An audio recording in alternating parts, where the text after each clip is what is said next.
Bienvenidos a esta nueva sesión de los lunes del Ateneo. Antes de nada, me gustaría rogar públicamente disculpas a las personas que han quedado sin entrar en la sesión, pero bueno, por motivos de aforo y de seguridad, la Fundación exige que cuando el aforo está lleno no se puede entrar. La verdad es que en nombre de la directiva del Ateneo lo sentimos mucho por los ateneístas y demás gente que pudo haber quedado. Pues bien, el Ateneo de Santiago hoy se complace en recibir de nuevo al profesor de Ciencia Política de la Universidad de Santiago y conocido tertuliano de la cadena SER y de la televisión pública, Antón Losada. Antón Losada nació en Xove en 1966, es doctor en Derecho por la Universidad de Santiago de Compostela y es profesor titular de Ciencia Política en el Departamento de Sociología y Ciencia Política de esta universidad desde 1988. A destacar su labor en el ámbito de los medios de comunicación, participando en diversos faladoiros radiofónicos de la cadena SER, escribiendo artículos en periódicos como La Opinión o El Periódico de Cataluña. En el 2005 fue nombrado secretario general de la Vicepresidencia y de Relaciones Institucionales, colocándose como la mano derecha de Anxo Quintana dentro del organigrama de la Xunta de Galicia. Aunque no le gusta, es así. Pues bien, Antón está aquí para darnos una charla con el título Trump is back, que promete iluminar uno de los fenómenos políticos más controvertidos y fascinantes de los últimos años, el regreso de Donald Trump al centro de la política estadounidense. Antón Losada, reconocido por su aguda capacidad de análisis y su estilo directo y apasionado, explorará la figura de Donald Trump más allá de los titulares y la polémica, pues desde su irrupción en la política como un outsider hasta su controvertida presidencia entre 2017 y 2021, Trump redefinió las reglas del juego político en Estados Unidos y por extensión en el mundo. Su regreso al primer plano con su candidatura para las elecciones presidenciales del 2024 plantea preguntas fundamentales sobre el estado de la democracia estadounidense, la polarización social y el futuro del liderazgo global. Esperemos que profundicen los factores que explican la resiliencia política de Trump, incluso tras perder las elecciones en el 2020 y enfrentarse a desafíos legales y políticos sin precedentes. Saber cómo ha conseguido mantener una base de apoyo tan leal y numerosa, qué papel han jugado los medios de comunicación y las redes sociales en su estrategia y qué se puede decir de su regreso sobre las fracturas y tensiones internas en Estados Unidos. Estas yo creo que son solo algunas de las cuestiones que seguramente saldrán a colación y que Antón analizará con su característico rigor y perspicacia, lo mismo que pasará con la Unión Europea y Rusia. Como siempre, en el Ateneo esta charla no solo promete ser una oportunidad para aprender, sino también para dialogar y, por tanto, esperemos una ronda importante de intervenciones en el debate final, lo que permitirá enriquecerlo. Gracias por tu asistencia, Antón, y bienvenido.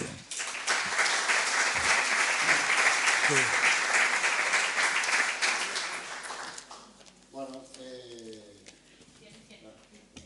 con o micrófono si eu non. Bueno, antes de nada, moitas gracias ao Ateneo por invitarme xa. Fai 4 anos estuve aquí, pero para falar de las eleccións americanas. De se iba a ganar Biden ou non, e dixen que iba a gañar e acertei. Hoxe nos reuniu, daquela era máis ben unha celebración, hoxe é máis ben un funeral, o que vimos celebrar hoxe aquí, non? Bueno, vou intentar facer unha presentación o máis amena posible, intentando contestar a dúas preguntas, non? A primeira, que foi o que pasou? E a segunda, que pode pasar a partir de agora, non? Para que un tipo que está condenado por 32 delitos e que tiña pendente varios xuicios penais e que está acusado de intentar subvertir algo tan sagrado como é a República Norteamericana, non? República dos Estados Unidos, pois vai a ser presidente. De feito, xa é presidente, xa se está comportando como tal, non? Entón, moi rapidamente, tampouco quero marealos con moitas cifras. Así estaban as enquisas a semana antes de que se votara, non? Os que están en azul son os territorios que eran declaradamente demócratas, os que están en vermello son os territorios que eran declaradamente republicanos, e os que están en pálido ou en gris eran os famosos swing states, os estados estos que na última semana falábamos todos deles como se estemos falando de Monforte ou de Ourense. Hai algo que chama moito xa a atención neste mapa e que seguramente os que tiñan a expectativa de que Trump non gañara as eleccións non se deron conta. Se se fixan, non hai prácticamente ningún estado en azul clarito. Hai estos dous, pero estos non eran estados que pudieran cambiar. Os estados que podían cambiar, que son os dos grandes lagos, Wisconsin, Michigan, Pensilvania, estaban en gris, é dicir, tanto podían ir para un lado como para outro, pero os outros, Nevada tamén estaba en gris, pero o resto, Arizona, Georgia, Carolina del Norte, pero sobre todo Georgia, Ohio e Arizona estaban claramente en vermello, ou sea, en vermello pálido. Que quere dicir eso? Bueno, que na división de expectativas o máis probable era que pasara o que pasou e que as enquisas, sobre todo na última semana, nas dúas últimas semanas, se tiñan decantado bastante cara ao lado de Trump, e de feito, eso foi exactamente o que pasou. É dicir, todos os estados que estaban en disputa caeron do lado de Trump e, además, caeron con claridade, a diferencia do que pasara 4 anos antes, que en Georgia andaba Trump buscando 20.000 votos que lle facían falta para gañar as eleccións nese estado. Que quero dicir con isto? Bueno, que probablemente toda a adrenalina que soltou esa decisión tan acelerada do Partido Demócrata, de cambiar de candidato a 3 meses das eleccións, a irrupción estelar de Kamala Harris como a candidata que era capaz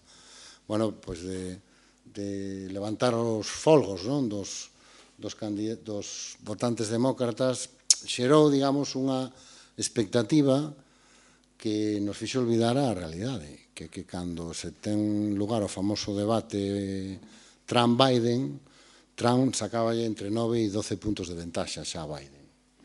E despois do debate esa ventaxa se dispara hasta casi 15, 16, 17, había enquisas incluso que lle daban 18 ou 19 puntos de ventaxa. Entón, o que acabou pasando era o que máis ou menos se podía, era un dos escenarios razonables. O que non foi razonable é os números do resultado. Quero que me entenda. O resultado é razonable. Estaba dentro do que podía pasar. Podían caer todos os estados que estaban en disputa para Trump? Sí, podían caer. As enquisas, de feito, lle daban máis posibilidades de 2-7, de ganar en 4 e ganar nos 7, pero 4 tiña máis opcións que Kamala Harris. O que é sorprendente e o que é desconcertante son os votos que recibe. Primeiro, a diferencia en membros do colexio electoral estaba dentro do previsible, o que ningunha enquisa daba, sobre todo frente a Harris, era que gañara o voto popular, como gañou, e además con claridade, non por un puñadiño de votos, non, con claridade. Pero o que resulta ainda máis sorprendente é a descomposición, como dicen os cociñeiros, a deconstrucción dos votantes. Evidentemente, estes son datos que están construídos sobre enquisas. Eu agradezo moito aos compañeros do diario.es que me deixen utilizar estas infografías, pero que me parece que son, aquí non se vai ver moi ben, olvídense dos números, que é o menos relevante. Isto é como se distribuye o voto homes blancos, mulleres blancos, homes negros, mulleres negras, homes latinos, mulleres latinas. As bolitas azules son as demócratas e as bolitas vermellas son as republicanas. Entón, se se fixan, prácticamente en todos os colectivos vai así. Iso que quere dicir? que a diferencia se foi reducindo elección a elección nos diferentes colectivos. A diferencia en homes blancos, a diferencia en mulleres blancas, pero o que é máis significativo? Homes blancos, digo negros, perdón, mulleres negras non, curiosamente se mantén relativamente estable, ainda que tamén unha lixeira reducción da distancia favorable a Trump e donde xa é un caso realmente espectacular é o caso dos latinos, onde non só se vai reducindo, sino que se dá a volta completamente a curva e nestas eleccións no 2024, por primeira vez na historia, un candidato, bueno, non vou decir na historia, pero nos últimos anos, nas últimas 3 eleccións polo menos, o candidato republicano gana claramente o voto masculino latino. É dicir, cando Trump gana as eleccións fundamentalmente co voto dos homes e das mulleres blancas, cristianas, e un voto moi residual nas minorías, certo nivel de voto, pero un voto moi residual. Cando perde as eleccións no 20, as perde porque Joe Biden é capaz de armar unha coalición moi transversal no Partido Demócrata que consigue mobilizar prácticamente a todos os colectivos e que lle permite ganar cunha claridade, en algúns casos incluso rozando os resultados de Obama, prácticamente en todos os colectivos, menos no colectivo de homes e mulleres blancas.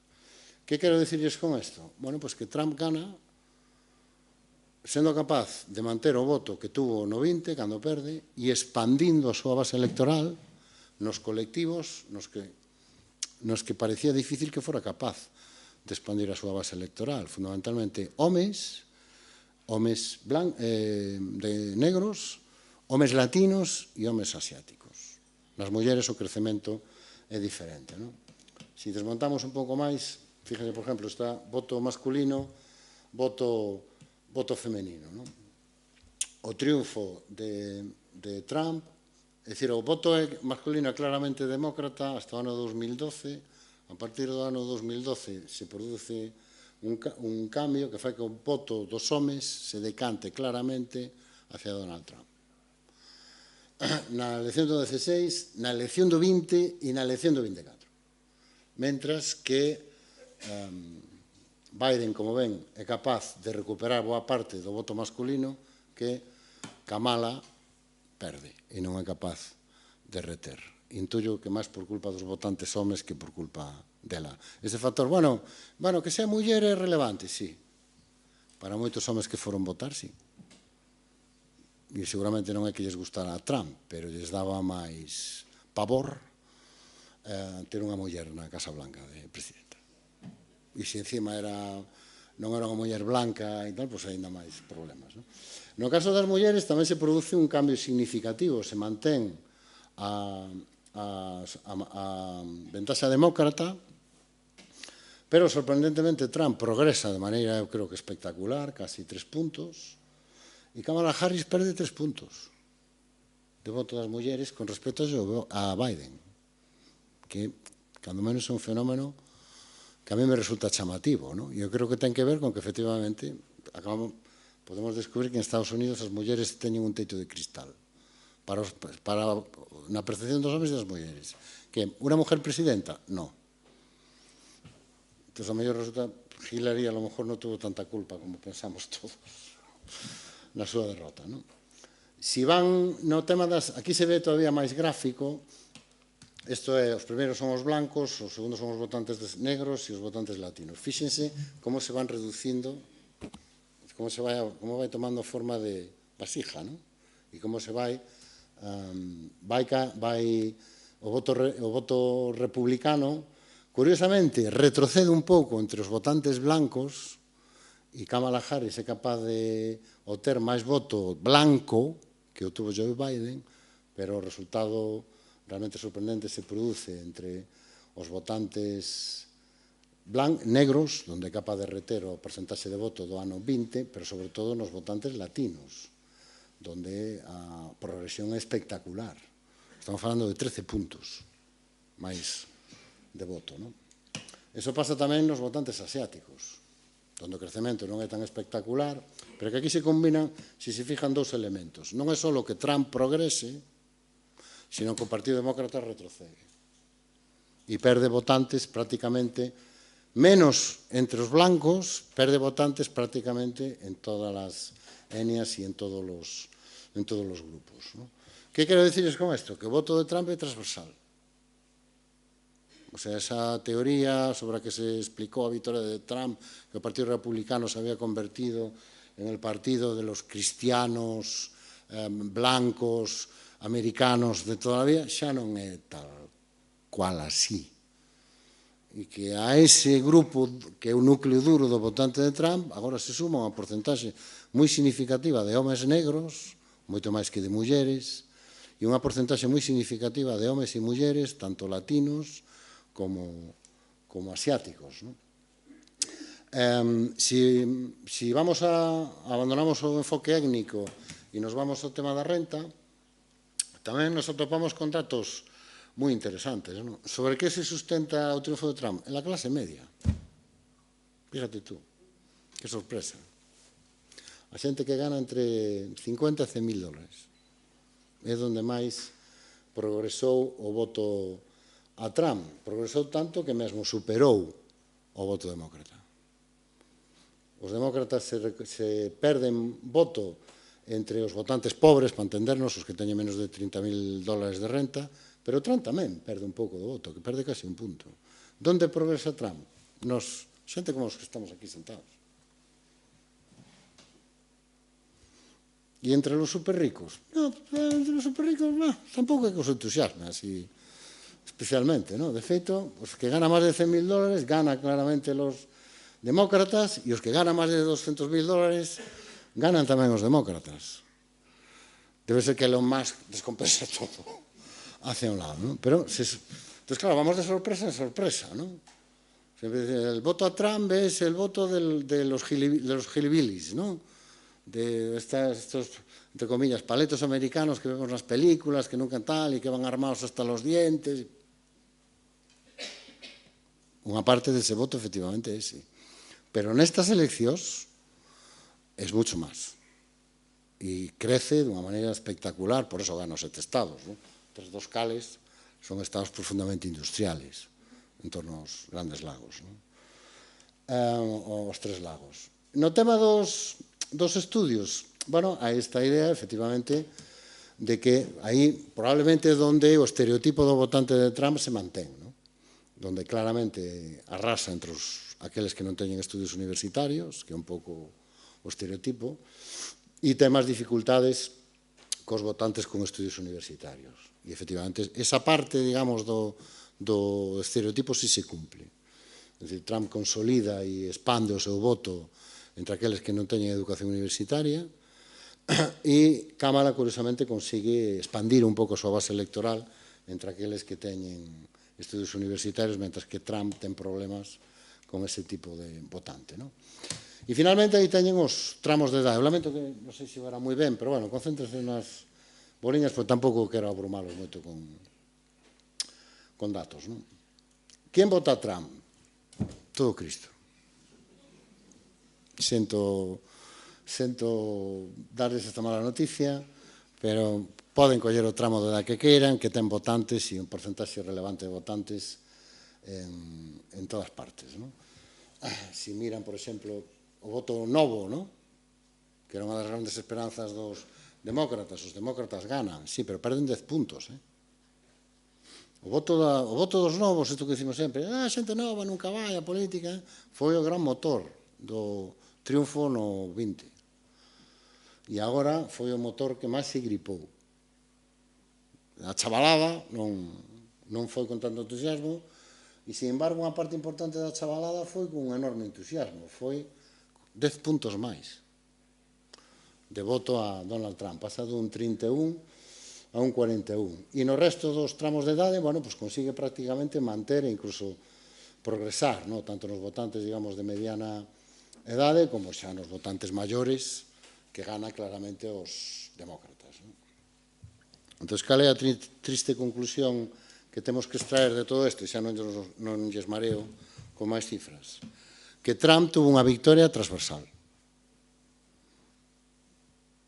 O sea, ganou porque un porcentaxe relevante, cando non mayoritario, de americanos blancos, americanos negros, americanos asiáticos, americanos latinos, norteamericanos con estudios, norteamericanos sin estudios, norteamericanos hombres, norteamericanos mujeres, norteamericanos ricos, menos ricos, y clase media e votaron.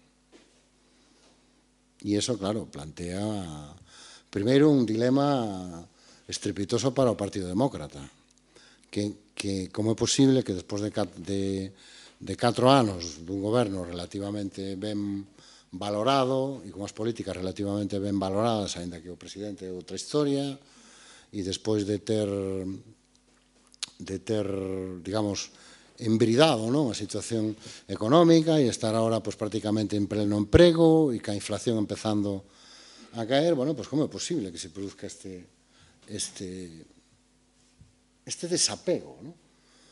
Sobre todo cando se cambiaron o candidato. Dicir, bueno, vale, non estás contento con Biden, pareceche mal, que se apoya a los israelíes, que se apoya, non sei, bueno, pero ahora é outra candidata que además ofrece cambio, ofrece renovación, non? O castigo xa se deu a Biden obligándolle a retirarse.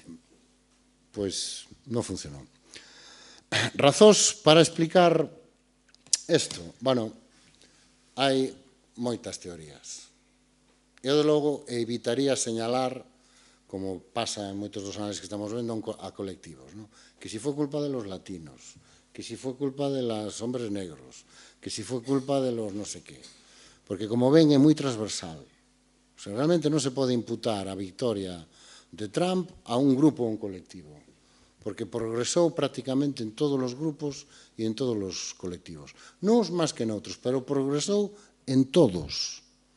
E retrocedeu un pouco nos que xa estaban no alto, no máis alto posible. Eu non sei se retrocedeu ou simplemente moitos desos votantes, sobre todo blancos, maiores e tal, como dicía un amigo meu, cada vez que había unha elección, cada 4 anos, vamos ter dificultades nesta elección porque moitos dos nosos votantes xa morreron. Bueno, pois algo así podía pasar, non? Bueno, eu apuntaría varias cousas, pero moi rapidamente. A primeira, eu creo que hai unha cosa que lle funcionou moi ben a Trump, que é plantexar durante 4 anos, prácticamente en solitario, hasta que acabou convertindo no discurso dominante do Partido Republicano, que isto era unha segunda volta. Que era unha segunda volta. Que era o momento de recuperar unhas eleccións que perderan injustamente. Dende Europa podemos ver con certa sorpresa esta cosa, este empeño de Trump en seguir dicindo que lle roubaron as eleccións.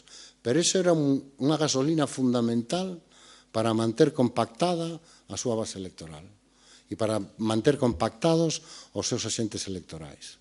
Entón, esta idea de que estas eleccións eran esta idea que funciona tanto nas competicións deportivas, non? O que nos roubaron no primeiro partido, vamos recuperar no segundo partido. Entón, para moitos votantes de Trump,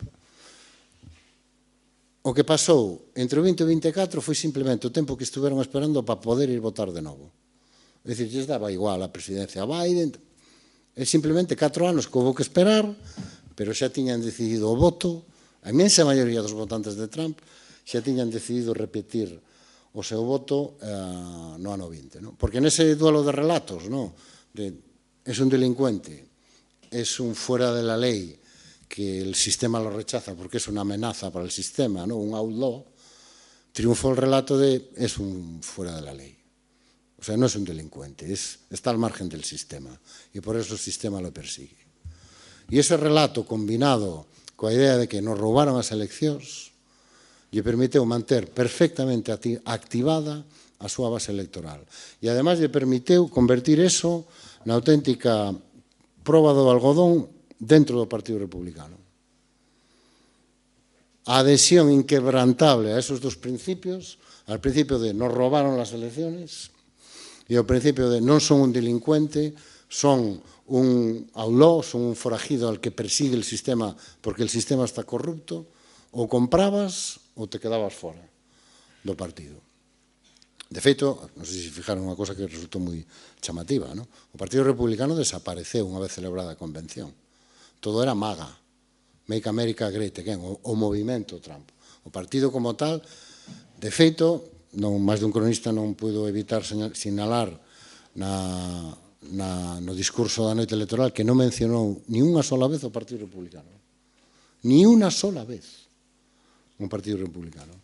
Entón, neso hai que recoñecerlle que tuvo unha enorme capacidade e esa cosa que parecía unha obstinación infantil, ¿no?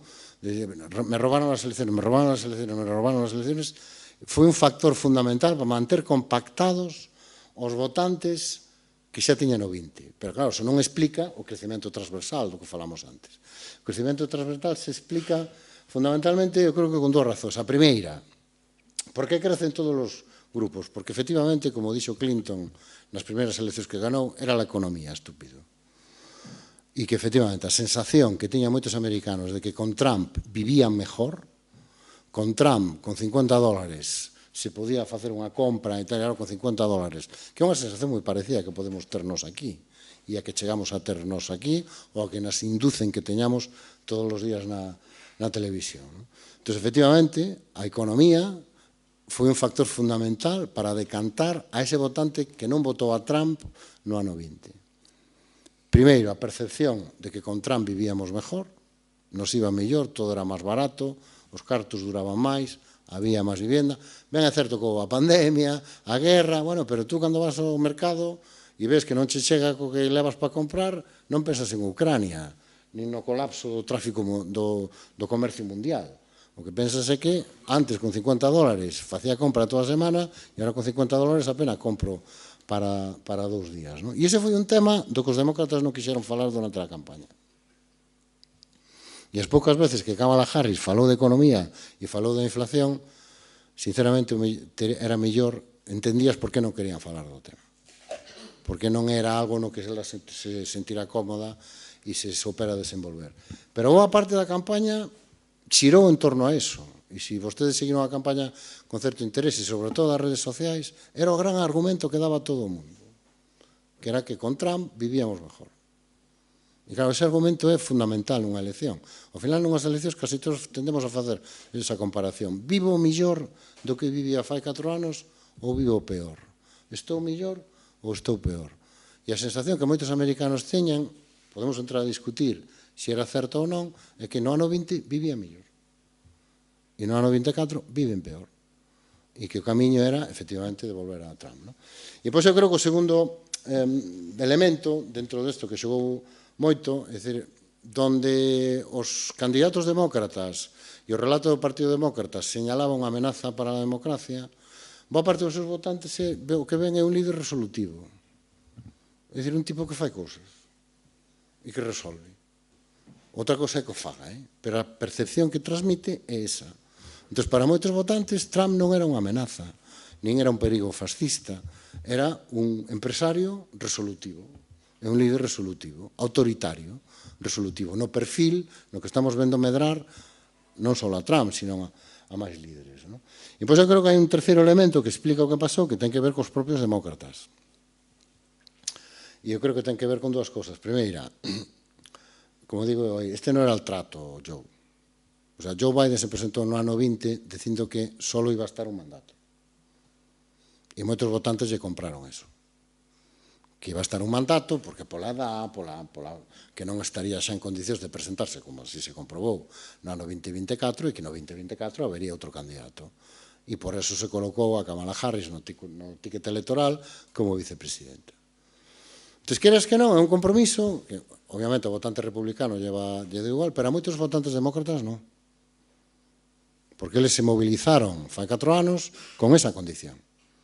E apostaron, renunciaron a apoiar, por exemplo, a outros candidatos que eran moito máis atractivos, e que todos podemos ter na cabeza, para apoiar a Biden, porque era o que tiña a bendición do partido, pero que a condición de que non se presentaría a un segundo mandato. Entón, é unha primeira promesa que se cumple. E a segunda ten que ver con que, o efecto Kamala está moi ben, pero revertir unha tendencia de 4 anos en 3 meses é algo realmente difícil, moi difícil. E, sobre todo, cando tes enfrente un candidato que, se algo sabe facer, é campañas electorales. De feito, eu creo que Trump o que lle gusta é facer campañas electorais. Gobernar lle aburre, pero as campañas electorais, sí, as fai moi ben. Desde que se foi Feijóo, cae todo. Aquí desastre de país. Bueno, estas podes, seguramente nos falta ainda moita, seguramente non, nos falta moitísima información para saber o que pasou, por que pasou, pero eu máis que ir a buscar explicacións do tipo grupos, etnias, eu iría máis por esta línea, non? Pola línea de que seguramente os demócratas se equivocaron de campaña. E o presentar a Trump como unha amenaza á democracia e como un fascista funcionou no ano 20, pero ahora no 24 xa non funcionaba. E depois eu creo que foi a propia incapacidade dos demócratas para cumplir co que eles mesmos se comprometeran no ano 20, non? Que, bueno, vamos a votar a este señor, que non é que nos entusiasme, pero a cambio de que haya unha sucesión ordenada e no 24 haya un candidato que nos resulte moito máis atractivo. A eso súmenlle algo que dende aquí non sabemos valorar, pero que para eles ten moita importancia, que Kamala Harris foi candidata sin ganar unha elección, sin unhas primarias. Que iso é algo que os militantes e os votantes dos partidos, dos dous, tanto dos republicanos como os demócratas, valoran moito. Entón, Kamala Harris é unha candidata que non ten esa legitimidade que tiña Biden, despois de ter ganado as primarias. Digamos, é como un apaño que se fai, pero que fai a élite do partido, non é algo que se faga co apoio dos militantes e co respaldo dunhas primarias. Algo que Trump e que os estrategas de Trump se encargaron de machacar moi duramente durante a campaña para desincentivar a boa parte dos votantes demócratas. Seguramente estas explicacións son incompletas, necesitamos ter máis información, necesitamos ter máis postelectorais, pero é probable que dentro dunhos anos se estemos falando destes elementos como os elementos que explican un resultado que as enquisas navan, sinceramente, era máis probable do que pensamos. Bueno, a segunda parte do que eu lles quería contar, bueno, e ahora que? Que se nos viene encima? O presidente Trump. Bueno, eu, basicamente, quero destacar aquí 4 cousas que creo que van ser os eixos do seu mandato. Primeiro, para Trump, gobernar é un espectáculo. Eu outro día leí un artigo que decía que el gobernaba como igual que presentaba e dirixía o show aquel de televisión del aprendiz, de Apprentice. Entón, se se fijan, nos 4 anos anteriores, e estes 4 anos non hai indicador que nos diga que vai a ser distinto, la Casa Blanca es un set de televisión en el que entran y salen personajes como el de Apprentice. Todos los personajes, si fijas, son perfectamente prescindibles y están seleccionados para presentar así como unha panoplia de secundarios que podrían encaixar perfectamente en algún show televisivo, ¿no? Pero son personajes que se meten y se sacan para mantener el espectáculo vivo, ¿no? De forma que un pouco na estrategia esta de onde está la bolita, ¿no? Mientras él vai aprobando decretos presidenciales e vai sacando rebaixas fiscales, a opinión pública anda entretida con que si el fiscal violó una menor, con que si el candidato a secretario de Defensa es un alcohólico que en las convenciones de veteranos se mazaba y andaba acosando a las veteranas. Bueno, nos tiene así entretenidos. E como todos son perfectamente prescindibles, porque o único personaxe que non é prescindible é el, pois los mete, los saca, los cesa.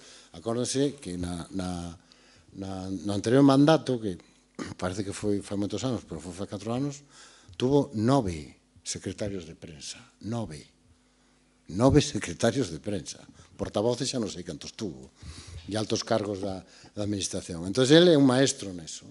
Entón, vamos a asistir a 4 anos de un presidente presentador de televisión, e o que nos van a enseñar nos xornais e nos periódicos e tal é un espectáculo, e está concebido como tal, para ternos basicamente distraídos, ¿no? Mentras se executa o programa que efectivamente está detrás de todo isto, que é o famoso proxecto 2025, ¿no? Que máis alá do que el se separou durante a campaña e agora xa non se separa tanto. Cal é o perigo dese famoso proxecto, do que tanto se falou? Non é tanto a ideoloxía e as políticas que propón, porque eso xa sabemos o que é, e xa sabemos o que propón a administración Trump e a ladura e o que significa o trumpismo, non? ten que ver con que o que, por así dicir, salvou a República Norteamericana nas eleccións do 16 é que Trump non estaba preparado para ganar. De feito, creo que non contaba ganar, sinceramente. E claro, cando chegaron, se atoparon con un problema, que prácticamente non tiñan cuadros, porque os cuadros do Partido Republicano ou estaban lapidados ou estaban en desbandada, e moita xente competente non quería servir nesa administración. Entón, tuvo que ir tirando do que foi atopando. Que pasou? Que lectura se fixo, digamos, dende a coalición que apoia a Trump, que non está el solo, nem moito menos. Bueno, isto non nos pode volver a pasar. Entón, o gran perigo do famoso proxecto 2025 non é a ideoloxía, que o é tamén, pero non hai sorpresas. É que levan 8 anos preparando segundos niveles. Esta vez, cando o MAGA desembarque en la Casa Blanca, saben perfectamente a que nombrar. Non para o show, non. Os postos onde realmente se toman as decisións e a administración se executa directamente. Levan invertido decenas de millóns de dólares en formar esos cuadros durante estes 8 anos. Entón, esta vez vai ser un desembarco ordenado, en toda regla, de segundos niveles, que saben perfectamente que hacer con la administración, cómo desmontala, cómo cambiar as políticas, cómo mover os orzamentos, dónde hai que tocar para que isto se caiga, dónde hai que tocar para que isto funcione. E para proceder ao que ten toda a pinta de ir a suceder durante estes 4 anos, que é desmontar boa parte da estructura federal. Especialmente toda aquela estructura que tiña algo que ver ca regulación da actividade económica individual. É dicir, desmontar todo o poder federal que se foi xerando durante o século XX para acabar cos desmanes dos grandes poderes económicos en materia ecolóxica, en materia financiera, en materia industrial, en materia sanitaria, en materia educativa. Esa parte da estrategia de Trump. Hai unha cousa que Trump e o entorno MAGA sabe que, bueno, algún día volveremos a perder as eleccións. Cal é a maneira de asegurar que os retrocesos, para eles avances, que vamos a facer en materia de dereitos, en materia económica, non retroceda? Desmontar el poder federal, devolver el poder a los estados. Porque vamos a seguir gobernando, xa viron o mapa, ese mapa vermello non vai a cambiar moito. Na maior parte dos estados vai a seguir habendo gobernadores republicanos durante moitísimo tempo, porque é difícil que se produzcan cambios ahora mismo. O cuarto elemento, eso vimos nos 4 anos anteriores, é o que Stiglitz llama el capitalismo granuja en todo su esplendor, do cal seguramente Elon Musk vai a ser a cabeza visible, el vai a ser o principal beneficiario dos recortes que el mismo vai a generar na administración federal.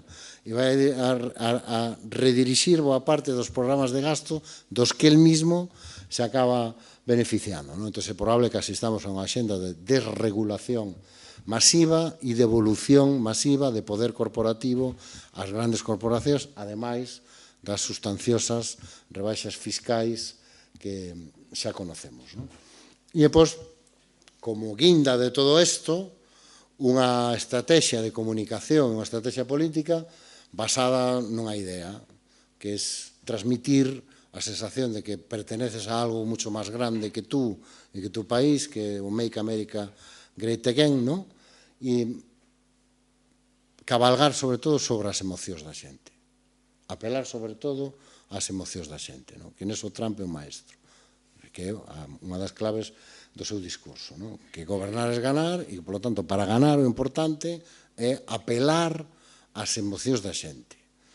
De aí apelar a idea da deportación masiva, a idea de nos están asolando produtos que veñen de fora que son baratos, les subimos los aranceles, reaccións todas moi visuales, moi fáciles de entender, que veñen moitos, pechamos as fronteiras.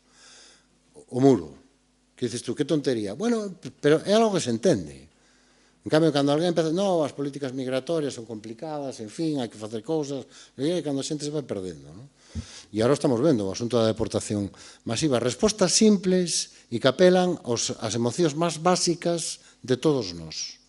Respostas aparentemente efectivas e aparentemente contundentes, non? Un complemento desa idea que eu se explicaba antes do gobernar un espectáculo, non? Como se construye este relato? Moi rapidamente. Acción. Non ideología. Acción. A política, o chamo a política Amazon. Todo para hoy. Decisións rápidas e todo para hoy. Todo para hoy. Entón, Trump é un tipo que non elabora discursos. El hace cosas. Va a sitios, se pone gorras, conduce camiones de basura, hace unas patatas fritas en un McDonald's, va a Notre Dame y le pone así mala cara a Macron, da saltitos, hace así con las manitas, él hace cosas. Entonces, nada de que realmente atrae, que resulta moita xente, non? E el promete algo que é moi atractivo nestes tempos nos que todos estamos acostumbrados a ter as cousas pola tarde, cando as pedimos pola mañá. Resultados inmediatos.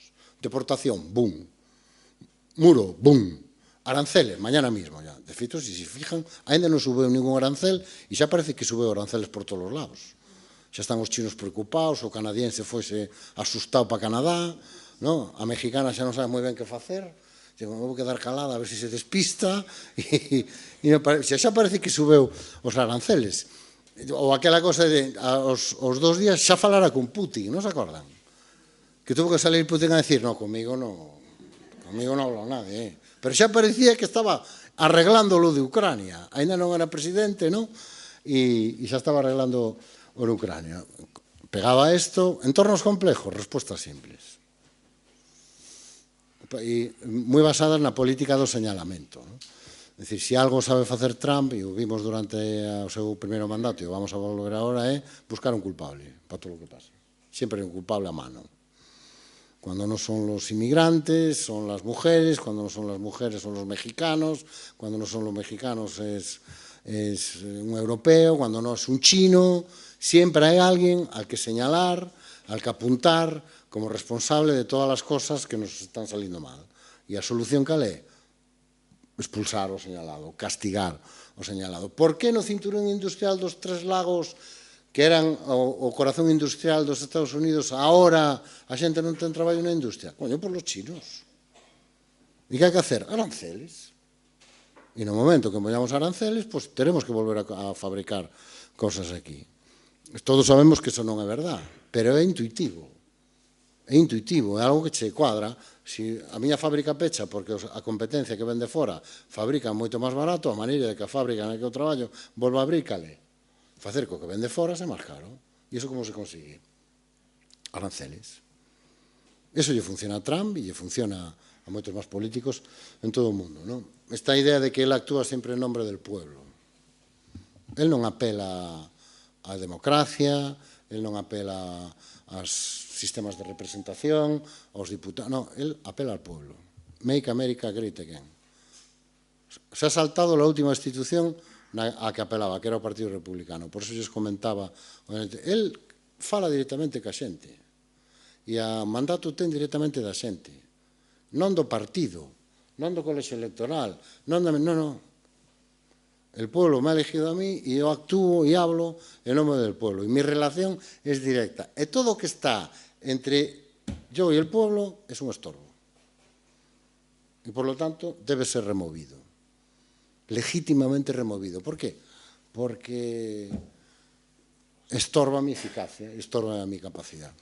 Igual que fala en nome do povo, sempre fala contra os enemigos do povo americano.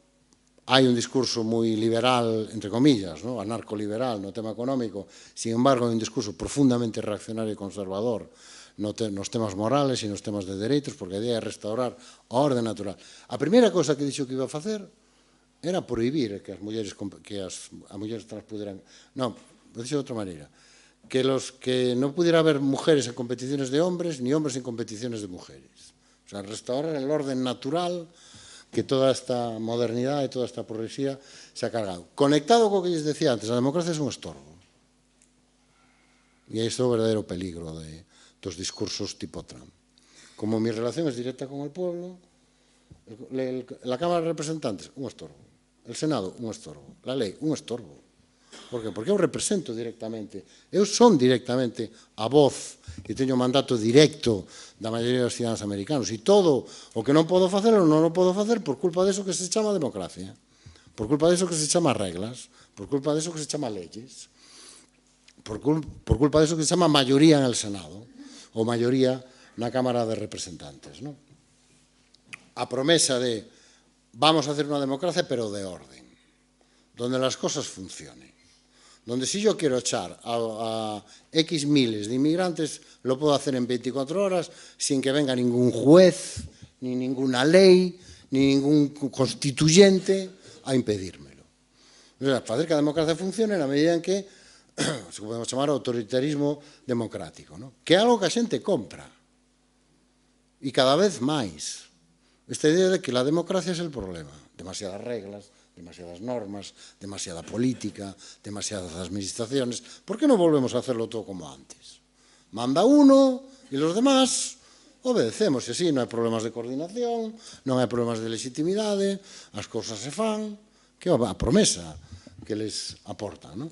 E todo eso moi salpicado de moito melodrama, ¿no? Moita emoción, moita intensidade. Iso hai que reconocer que é un comunicador excepcional. Como comunicador, é un comunicador excepcional. E cando nós pensamos que está facendo o ridículo, en realidad está chegando a millóns de votantes que se sinten realmente moi identificados co que están vendo ali. ¿No? E como guinda de todo isto, los medios son el enemigo. ¿Cal é o objetivo de todo isto? Bueno, todo lo que te cuentan los medios de comunicación sobre mí non é verdad, todas as informacións que estás recibindo sobre mí non son verdad, e a verdade é o que eu che conto. Porque a verdadeira información é a que che dou eu. Trump está facendo o que acaba de facer o actual alcalde de Ourense. Que, sí, vos vos rides, pero é así. É dicir, fora rodas de prensa, por qué? Porque os medios están al servicio del poder. E veñen a rodas de prensa a joderme a roda de prensa. E entón o que fago? Eu me comunico directamente con el pueblo. E hago comparecencias ante el pueblo. Entonces, me monto un rollo en YouTube, hablo un canal de WhatsApp, e aí a xente me pode... Habrá algo máis democrático que eso? Que a xente poda preguntar directamente vía WhatsApp ao seu alcalde. O demócrata son eu. E os antidemócratas son os xornalistas e os medios de comunicación que veñen aquí a facer preguntas en nome dos caciques e dos poderosos que controlan Ourense de toda a vida. Bueno, iso é exactamente o discurso de Trump. Solo que Jacome o fai máis comprensible para nós. Pero ese é exactamente o discurso que armou Trump e que destrueu e está destruindo a credibilidade dos mainstream, dos medios mainstream norteamericanos, que non están ao teu servicio, están ao servicio das élites financeiras, económicas e ideolóxicas que os poseen, non che traen información, o que che traen unha manipulación constante, non che contan a verdade, senón o que fan é deformar a verdade, e por eso o que tens que facer é escoitarme directamente a min.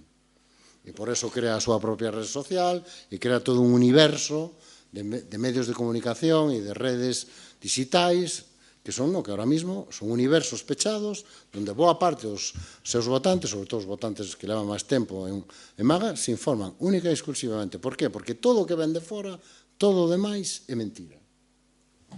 E iso é, digamos, o que pecha perfectamente o círculo. Unha vez que chegas aquí, se todo é mentira, volta a empezar. E é un círculo do que é imposible salir. Así que xa non me quero estender moito máis. Isto que nos espera, así que váyanse preparando e que Dios nos pille confesados a todos. Moitas gracias.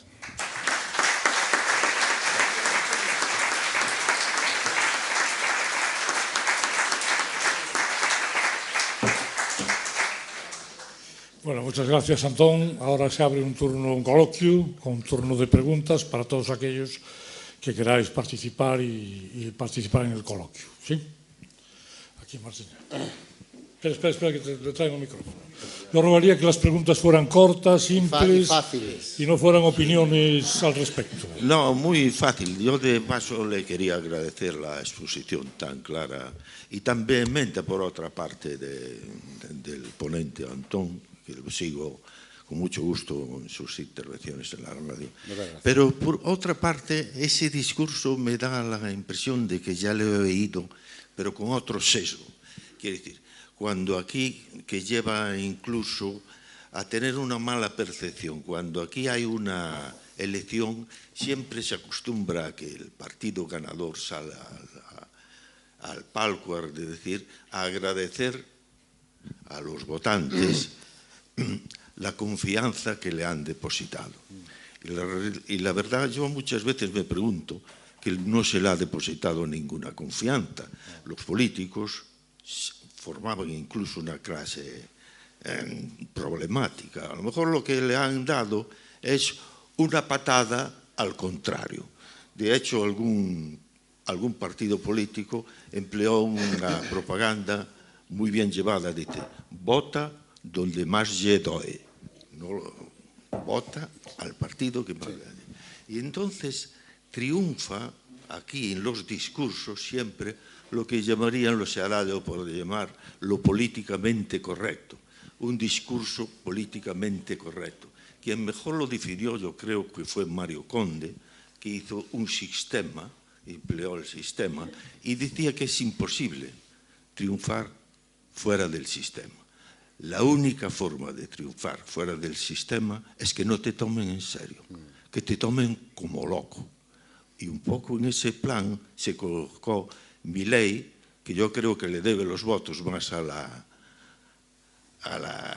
motosierra que cualquier cosa, y Trump también pasó un poco de eso. Se ve que es criticado, y hay una cosa que le otorga un poco, que en cierta manera usted lo ha dicho, prácticamente él triunfa. Y además hay una cosa que lo hace ser sensato a los que votan. Los que votan, dice usted, hay una gran mayoría que ven... Perdone, sí, pero la pregunta es... ¿cuál es la pregunta? La pregunta es esto, que con Trump se vivía mejor. Los discursos no importa. Yo creo que si esa política, lo que quería decir, trasladarla aquí, si se ve aquí en España, y si aquí puede haber un Trump. A mí me gustaría ser tan optimista como vostede, pero eu non son nada optimista. Non creo que o voto a Trump, porque eu creo que é unha idea de refuxio na que é confortable estar, non? Que a xente que vota eso en realidad non quere eso. Vota eso porque protesta, porque non quere o que realmente quere. A ver se vai ser isto o que queren. Claro, é dicir, gana Trump, dicir, no, bueno, en realidad os americanos non querían a Trump, en realidad protestaban porque non teñen o que realmente queren. Entón eu pensaba, joder, e entón votan a Trump. Entón, vale, non temos unha democracia transparente, responsiva, que, digamos, expanda os servicios sociales, a sanidade e tal. Entón, como non temos eso, pois vamos a votar a Trump, a protestar. E isto, non? Dicía, o que me dicía cando eu estaba en política, cando o BNG tiña un mal resultado, dicía, non fomos suficientemente nacionalistas. E entón dicía, claro, e en protesta por eso a xente foi votar ao PSOE, porque non fomos suficientemente nacionalistas. Entón eu creo que é unha idea de refuxio na que nos estamos acomodando, que non pode haber tanta xente de extrema dereita en España. Oye, a lo mejor sí. A lo mejor sí. E ao mellor o que votan é o que teñen. E votan eso porque é o que queren. E porque, efectivamente, por as razóns que sean, que obviamente non nos vamos poder analizar aquí, bueno, hai porcentaxe relevante de xente en Estados Unidos máis visible, non? É dicir, hai traballo de moitos politólogos vendo como a confianza nas institucións e na democracia levan caída libre nos Estados Unidos os últimos 30 anos. Hasta ingresar en números negativos a partir da década dos 90. En Europa sucede algo parecido, pero vamos con un pouco máis de retraso. Pero hai votantes que están chegando á conclusión de que, bueno, la democracia es el problema. A política é o problema. Se eso lle sumas unhas gotas de nostalgia, no caso de Trump, con Trump vivíamos mejor, no noso caso, antes en España sí que se vivía bien, que había orden, e todo o mundo tenía 2 viviendas, e acababas a carreira e xa tiñas traballo fixo e unha vivienda e un piso no centro, que dicía, joder, esos anos de España mos perdín. Non debería estar vivindo en outro.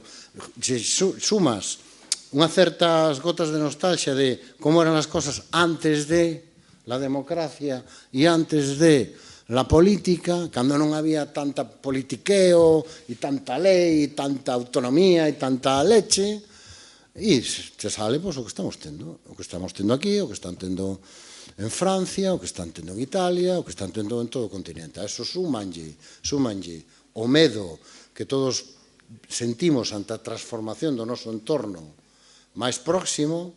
Las calles ya non son como eran, los comercios ya non los lleva la gente que los llevaba, nos colexios xa os nenos xa non son como eran antes, vai aumentando a diversidade, va a idea de que o mundo no que eu me criei está desaparecendo, a América na que eu me criei está desaparecendo, Make America Great Again, a España na que eu me criei está desaparecendo, e eles prometen volver aí.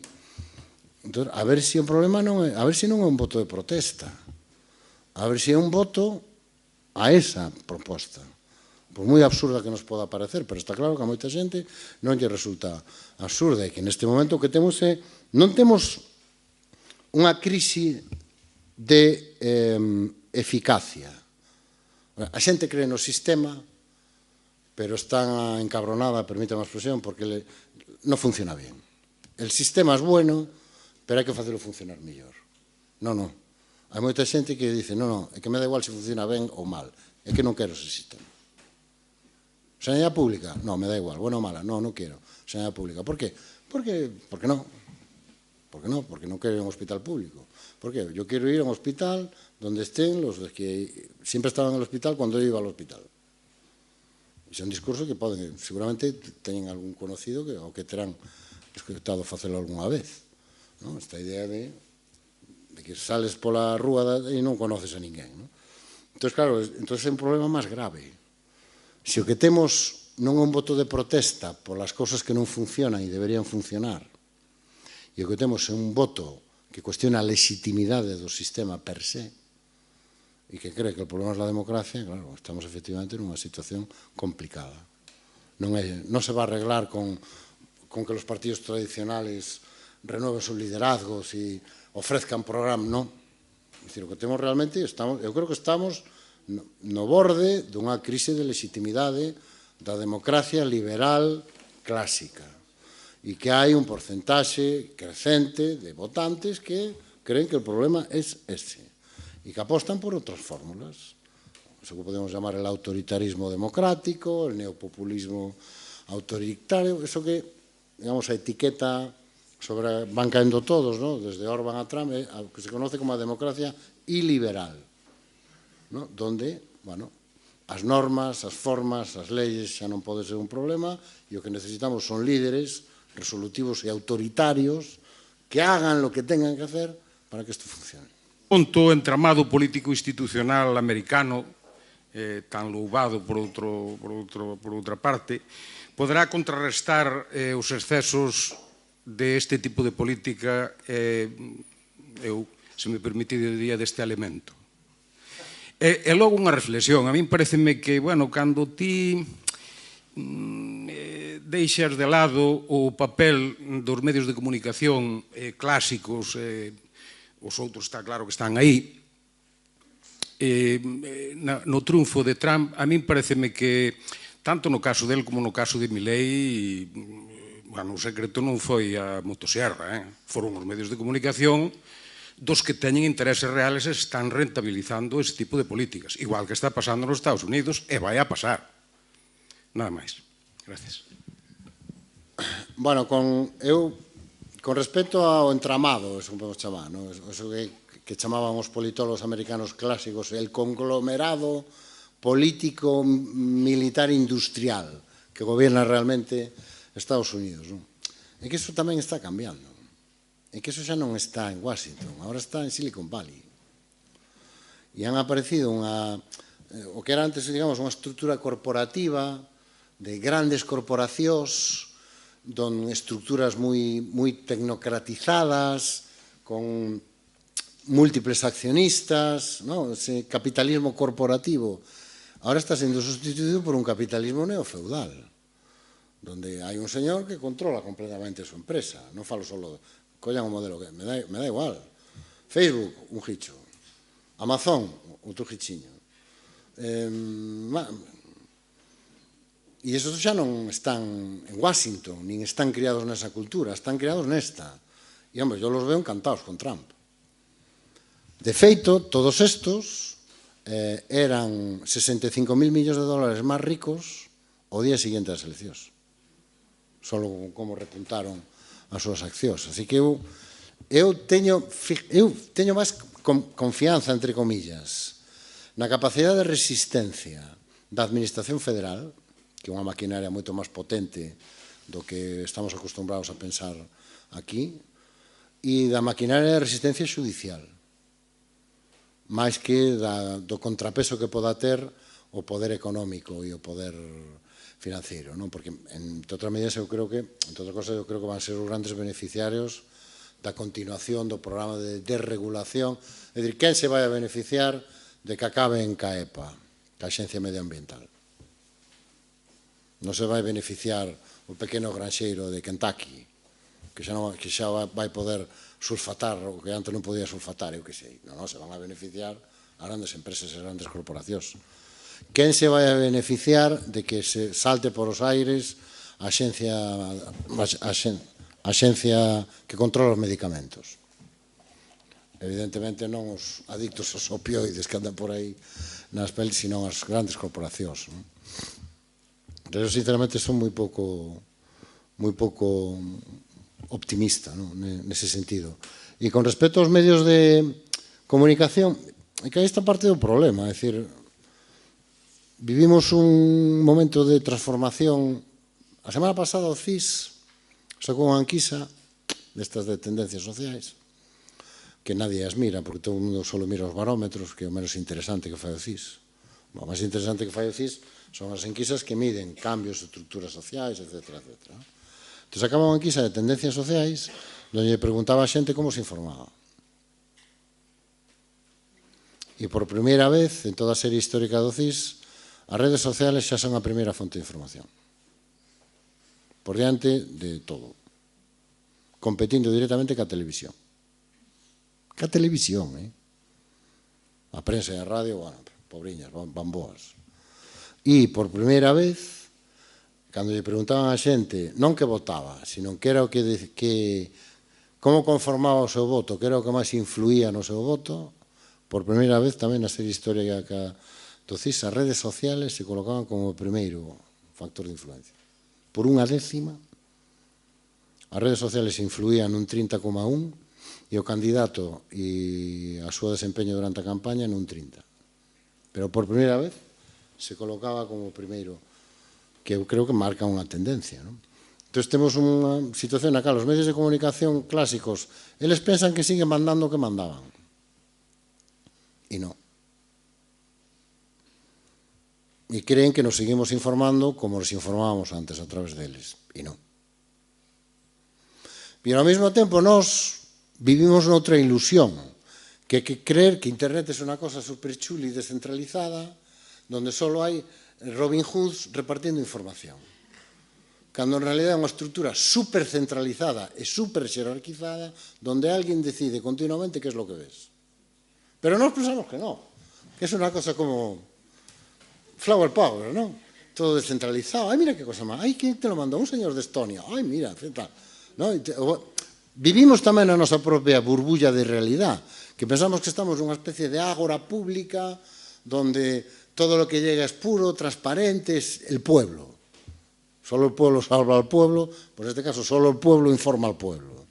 Cando, detrás de eso, hai tamén unha estrutura super xerarquizada e hai un seguimento sistemático e un rastreo sistemático e hipermecanizado do que facemos, de forma que alguén, un logaritmo e un gicho, unha gichiña, decide todos os días que é lo que nos llega, lo que non, lo que vemos, lo que non. A nosa sensación é que por fin somos libres. Xa me liberei da dictadura da Voz de Galicia, xa podo ler lo que quiera e informarme como quiera. E non, porque o que nos chega a través das redes sociales está ainda máis dirixido, máis manipulado e máis diseñado que os propios medios de comunicación. Entón estamos aí como en dúas burbullas. Nos pensamos que somos moito máis libres e que temos moita máis información, cando non, e os medios de comunicación siguen pensando que son capaces de influir decisivamente, cando ahora mismo non se sabe moi ben quen toma esas decisións. Eu lle recomendo que vexan, creo que sigue estando en HBO, un documental que se chama Brexit. Non é unha película que conta o protagonista este que era o asesor estrella de Boris Johnson, que Dominic, xa non me acordo do apellido, e conta como a película conta unha das claves, vostedes oirían falar daquilo de Cambridge Analytics, os canales. Eso que era? Porque nunca se acabou de explicar. Bueno, que descubren os estrategas do Brexit? Que hai 3,5 millones de electores en Gran Bretaña que están fora del sistema, que non ven la tele e non escuchan la radio. E que a maneira de chegar a eles é a través de internet, a través das páxinas web que visitan.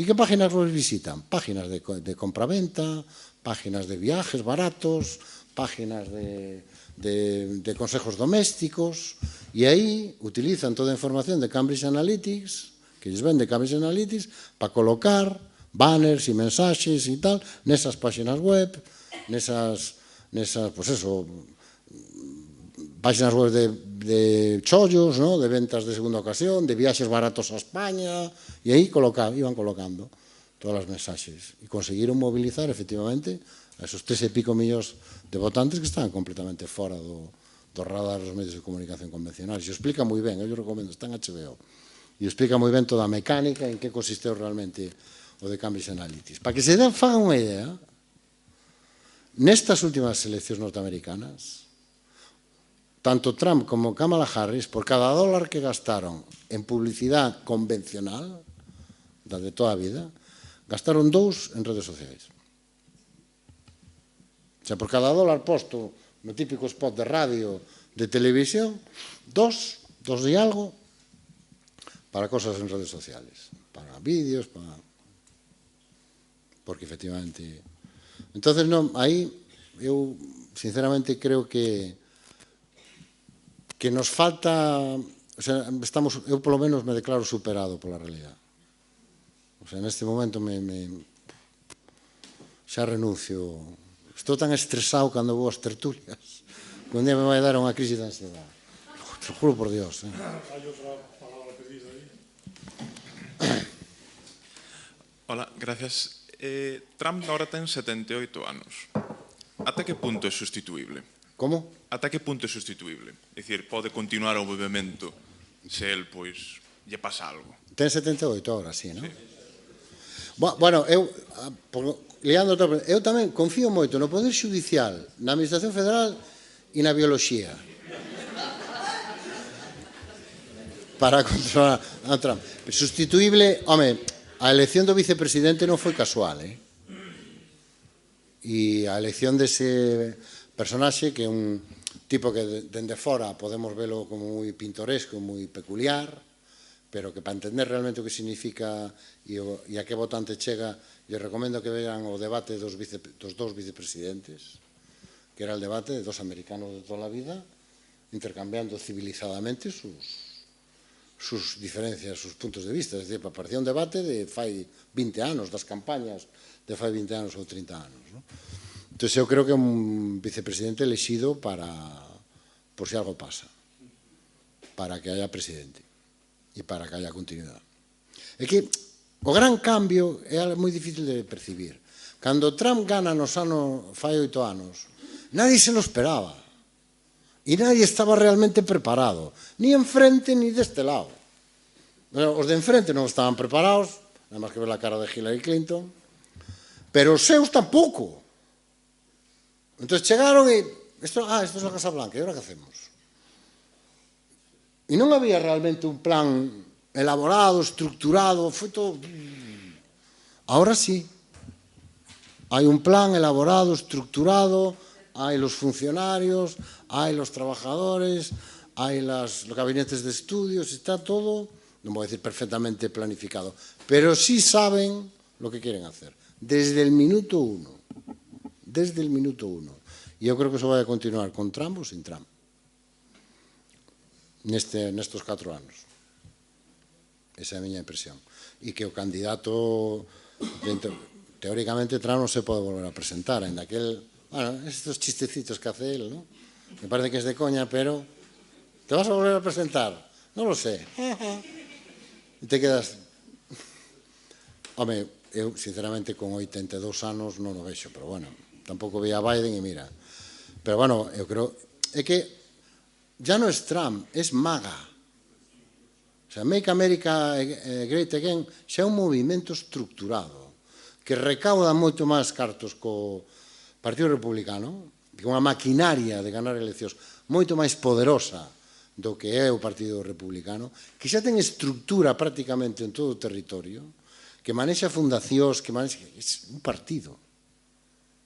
O sea, o Partido Republicano, nós seguimos falando de republicanos e demócratas, pero o MAGA xa non é un movimento así de aluvión en torno a un líder carismático. Non, xa é unha estructura que moviliza recursos, que paga cursos, programas, que prepara... É un partido. E cando Trump desaparezca, eso seguirá. Que unha das causas, a mí me parecen máis relevantes do triunfo de Trump foi, sin duda, que o comentabas moi ben, é a economía estúpida, non? É o tema da inflación.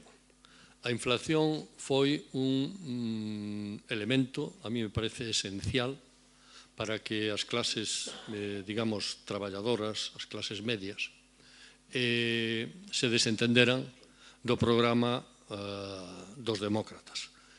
Eu pude comprobalo porque estuve indo estes 4 anos a Estados Unidos e vin o desasosiego e a, digamos, a situación de plena insatisfacción respecto a perda de poder adquisitivo enorme que tuveron, digamos, non digo xa as clases traballadoras. Por eso non hai tanta perda de voto nos salarios máis altos, senón aqueles salarios que non chegan a 100.000 euros, a 100.000 dólares ano, precisamente porque hubo unha enorme pérdida de poder adquisitivo. E precisamente a mí me parece que este foi un dos elementos básicos que creou un desasosiego moi importante e unha desafección cara ao propio Biden e ao Partido Demócrata. A mí me parece que isto, penso, que a circunstancia que se produxo neste triunfo de Trump, a verdade é que non se vai a volver a producir. Me dá a impresión. O digo con todos os meus respetos a... Me parece que non, porque a verdade é que o programa e as ideas de Donald Trump van a causar un enorme estropicio dentro da sociedade norteamericana e de cara á súa política exterior. Isto se vai a volver en contra, sin dúbida, porque, digamos, os planteamentos son absolutamente demenciales. Eu me gustaría ter tanta fe e dende unha óptica racional, non podo máis que estar de acordo con o que acaba de decir, pero melodrama e emoción. Entendes? Melodrama e emoción. Isto non vai de razóns, non vai de lógica, isto vai de señalar, hacer cosas, melodrama, la culpa...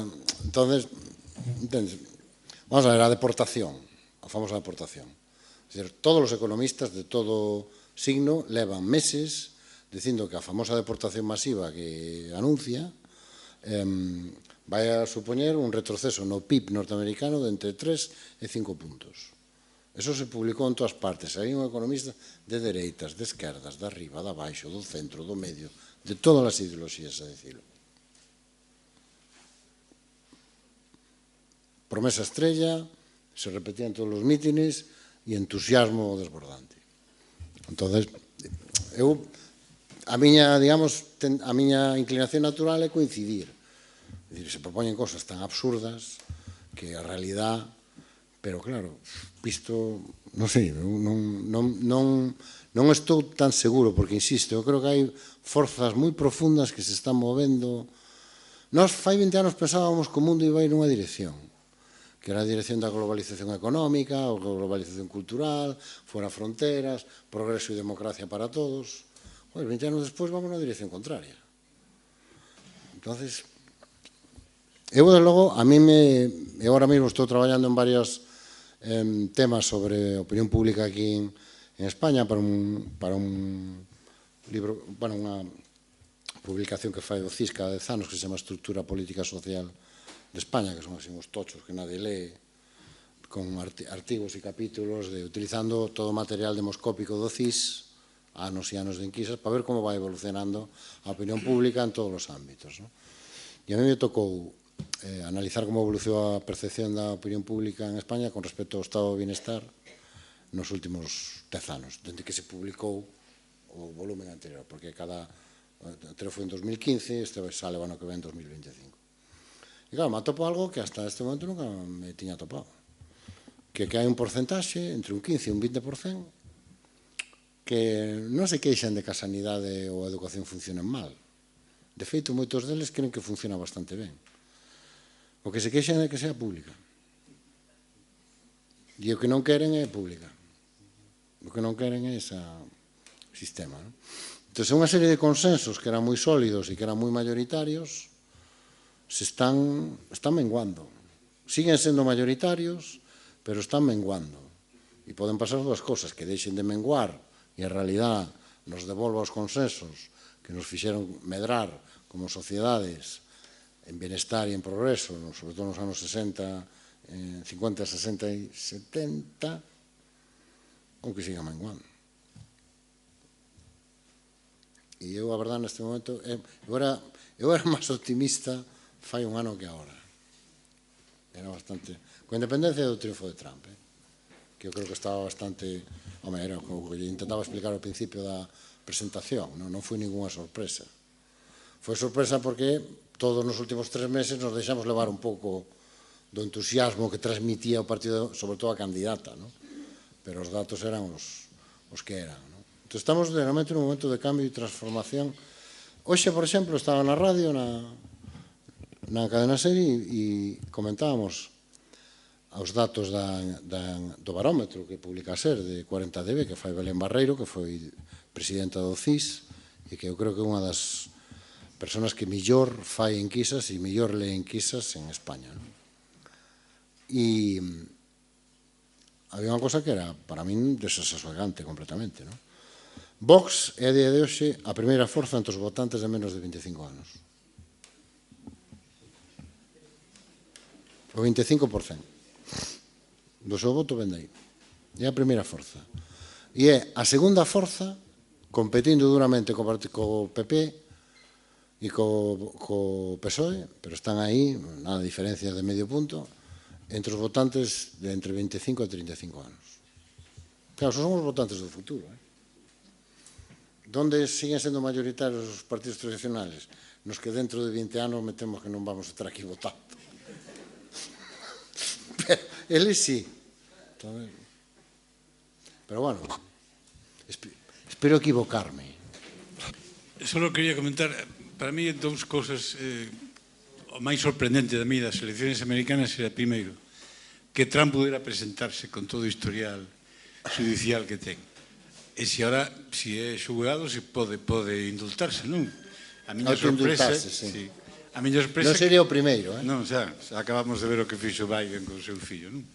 Eso por un lado, como é posible que o sistema político americano, o sistema, poidera Trump presentarse as eleccións? E o segundo tamén sorpréndeme o alto nivel de abstención que hubo nas eleccións americanas. Creo que foron 46 millóns de votantes que non foron votar. A miña sorpresa tamén nas eleccións tan importantes. Son as dúas cousas que...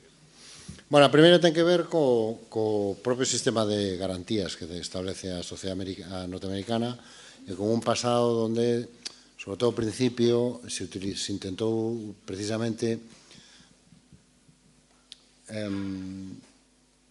por exemplo, nas primeiras eleccións que houve como tales en Estados Unidos, as que perde Hamilton, a primeira, o do musical, a primeira reacción, digamos, por parte do poder establecido, foi impedirlle a Jefferson presentarse e intentar ilegalizar a súa candidatura. Esa foi a primeira, digamos, a primeira experiencia norteamericana con as eleccións foi intentar impedir que el que tiña máis posibilidades de ganar, porque era o Partido Demócrata Republicano, Jefferson, pois se pudera presentar e prohibirlle presentarse acusándolo de traición, porque daquela estaban cas negociacións cos franceses e si que sea un agente de los ingleses, que si tal, non? Entón, eu creo que iso ten moito que ver con que, ainda que non se nos vende a idea de que a democracia americana sempre ha sido moi pacífica, tuveron unha guerra civil. Eu recomendo, por exemplo, que vexan Lincoln, la película de Steven Spielberg, que conta unha historia que é triste, pero que é así, que a abolición da esclavitud é sobre todo unha historia de corrupción, de compra de votos por parte de la administración Lincoln para sacar adelante la abolición. Pero de compra, cando falo de compra de votos, é compra de votos. O sea, de ir comprando congresistas por Washington, non con maletís, porque aquela non había maletís, pero e ofrecendo cargos e colocando xente ali e tal. Entón, eu creo que ten máis que ver con eso, non? E que as condenas que tiñan, as 30 e pico condenas, en realidad eran por un delito mercantil, para entendernos, non? E que non chegou a tempo, non chegou a propiciarse a posibilidade de que o xuicio que realmente podía impedirlle presentarse, que era o de sedición, se poderase quitar. Por un lado tes eso, e por outro tes que es que Trump tiene suerte. Entonces, no seu mandato se morreron 4 xuíces do Tribunal Supremo. Que o normal é que morra un ou 2. Pero xa é así de dramático, morreron 4. E puido colocar a 4. Entonces, esto de si se podía presentar ou non, que era unha cuestión básicamente de interpretación, chegou a un Tribunal Supremo onde a maioría quería que se presentase. E punto. Por qué? Bueno, pues porque tuvo... Es decir, nese sentido, él además o conta moitas veces, non? O máis importante que fixo durante a súa presidencia foi cambiar a maioría no Tribunal Supremo. Además, esa maioría, como saben, son vitalicios. Eso queda aí para 20 ou 30 anos, polo menos. Porque seguro, é que eu estou convencido que Dios o de dereitas, seguro que un presidente demócrata non ten a sorte de que se morran 4 xuíces do Supremo conservadores. Xa verás como non, seguro. E a outra cuestión, a da abstención. Bueno, a abstención ten que ver, primeiro, votar en Estados Unidos é moito máis costoso que aquí, como decisión individual. Hai que registrarse, é dicir, o proceso é... non lo dan todo feito, prácticamente chegar ali e meter a papeleta, eles non, hai que ir a registrarse, hai que non sei que. De feito, unha das grandes batallas durante a precampaña, se se acordan, era pedir a xente que se prescribira, non? Un dos grandes éxitos de Taylor Swift foi conseguir que na semana na que la pide que se inscriban, pois 8 millóns e pico de norteamericanos foron rapidamente. Pero despois tamén é un elemento que de abstención se concentrou sobre todo nos demócratas. 12 millóns de votos, 12 millóns de votos. Trump, estou falando da memoria, pero creo que prácticamente repite. O voto se fai máis transversal, pero non medra espectacularmente creo que medra 1 millón e pico, estou falando da memoria. É o Partido Demócrata o que perde casi 12 millóns de votos e ten que ver... O progreso de Trump, que enseñei antes, é menos espectacular do que parece. Sigue sendo transversal, pero non é todo crecemento. É dicir, ten máis voto de homes negros? Sí, pero ten máis porcentaxe porque moitos homes negros que votaban demócrata ese día non foron votar. Pero eso non é contradictorio, progresou entre esos votantes. E no caso dos latinos eu creo que é absolutamente espectacular. No caso dos homes, a mí me costa máis traballo entenderlo no caso das mulleres, esa progresión tan espectacular. E entre os asiáticos tamén. Juan. Unha pregunta corta. Trump, Europa. Lle dá igual. Europa é un sitio para facer turismo. Veo a Notre Dame, se paseo con Elon Musk por París, isto de ir a Buckingham pues sempre mola, porque los Windsor ya se sabe, pero eu creo que sinceramente lle importa Trump. No seu mapa mental me dá a sensación de que Europa é un coste que non está disposto a soportar. Si é un territorio que hai que cederle a nuestro amigo Putin a cambio de que él ceda outros territorios e outros intereses. É dicir, eu creo que a nós nos gusta pensar que seguimos sendo o centro do mundo, pero fa moito tempo que somos unha peza máis do tabuleiro, non? Pero iso é verdad para Trump e era verdad tamén para as administracións demócratas. Os Estados Unidos xa fa moito tempo que xirou o seu interés ao sureste asiático, con demócratas e con republicanos. E toda a súa obsesión é esa zona, China, Japón, sobre todo China, todo o que ven, Corea, os tigres asiáticos famosos.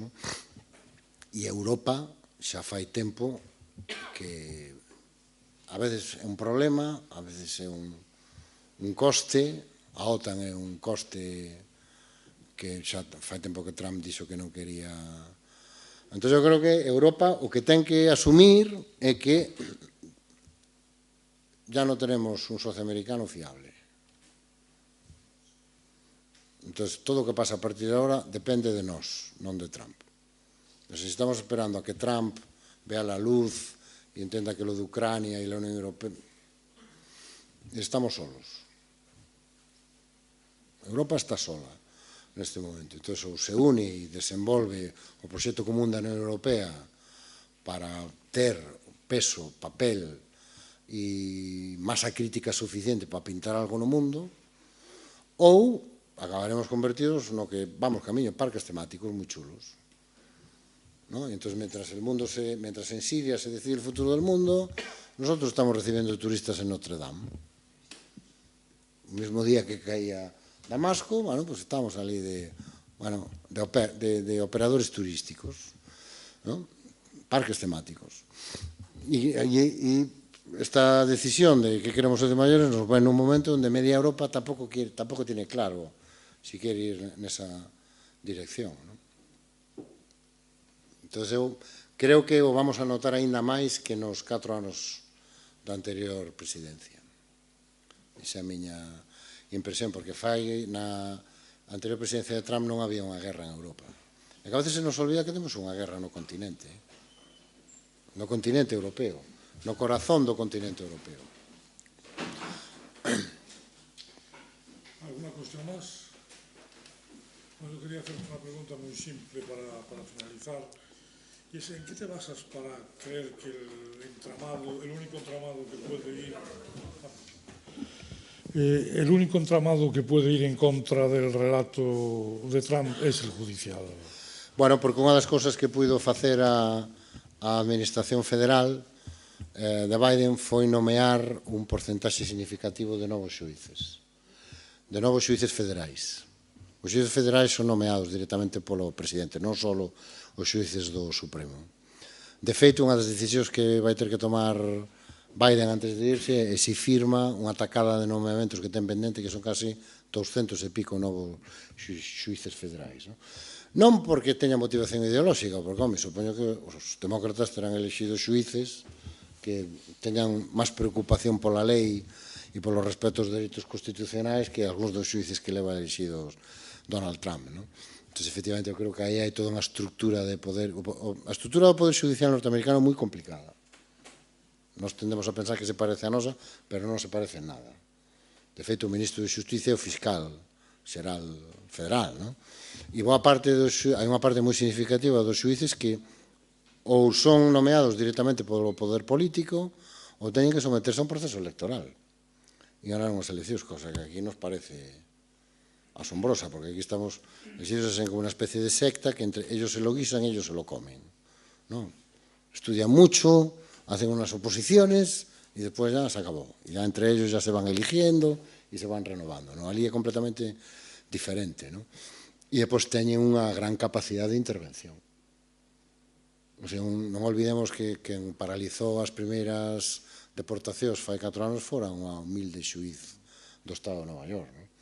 É dicir, Entón, eu si teño esperanza, teño a certeza de que iso vai a suceder e de que un dos grandes obstáculos que se vai a atopar Donald Trump vai a ser que moitas das decisións, sobre todo as máis estrambóticas, as que pasen máis por encima dos principios constitucionais básicos, van a ser detidas en algún xulgado, pois o mellor o que sei, de Kentucky, o que sei.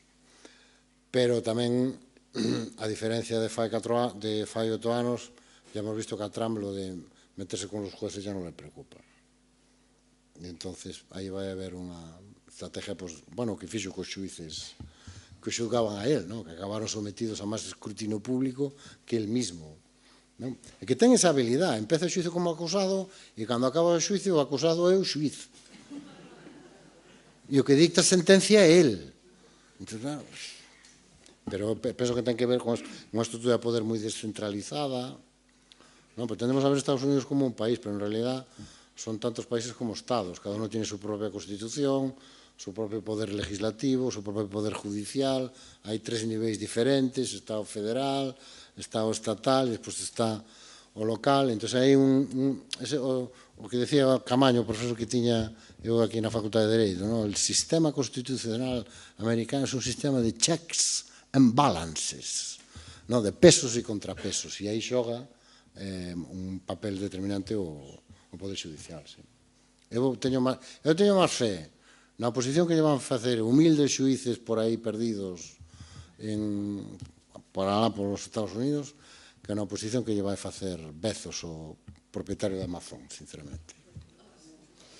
Muy bien, pues yo creo que, en fin, la charla de Antón ha colmado las expectativas que esperábamos de él y queremos agradecerle, como siempre, su participación con un pequeño obsequio que pesa mucho, porque son simplemente... Muchas gracias.